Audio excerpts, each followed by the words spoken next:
I yield 2.5 minutes to an American patriot, someone who's been relentless in his efforts to stop America from blundering into foreign adventures. Congressman Ron Paul from Texas. I thank the gentleman for yielding. I think this bill would be better named if we called it Obsession with Iran Act 2012. Because this is what we continue to be doing, is obsessed with Iran and the idea that Iran is a threat to our national security. Iran happens to be a third world nation. They have no significant Navy, Air Force, intercontinental ballistic missiles. The IAEA and our CIA said they're not on the verge of a nuclear weapon. It's so similar to what we went through in the early part of this last decade when we were beating the war drums to go to war against Iraq. And it was all a facade. There was no danger from Iraq. So this is what we're doing, beating the war drums once again. Now, since the bill has come back from the conference, we're going to deal with civil liberties in Syria. Well, I happen to be a civil libertarian. I'm very concerned about civil liberties.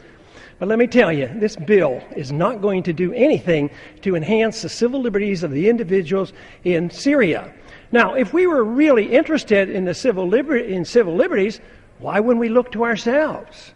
Why wouldn't we look to the things that we do here? What about our warrantless searches under the Patriot Act? What about the policy of assassination and assassinating American citizens?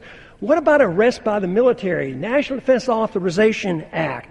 What about the drone warfare that we go on? Do you think we're protecting civil liberties by arbitrarily dropping drones or threatening to drop drones any place in the world with innocent people dying? If we want to really care about civil liberties in Syria, why don't we care about the secret prisons we have and the history of torture that we've had in this country? What about the fact that kill lists are being made by the executive branch of government and we sit idly by and approve of it by saying nothing, and the American people put up with it, and we march in this direction, marching into a determination to have another war.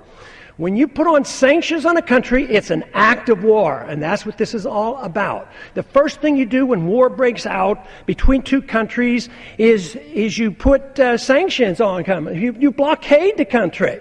So this is an act of war. What would we do if somebody blockaded and put sanctions on us and prevented the importation of any product in this country?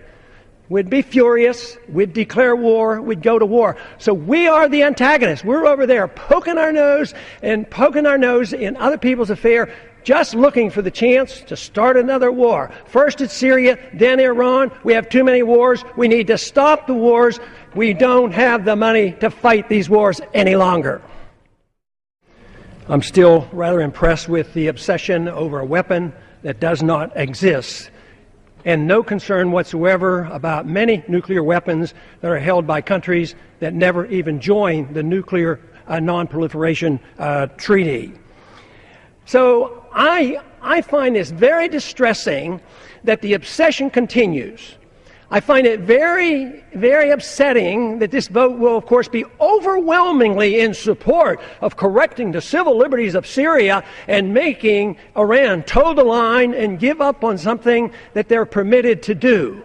A vote for this, in my opinion, in time will show that it's just one more step to another war that we don't need. We have not been provoked. They are not a threat to our national security.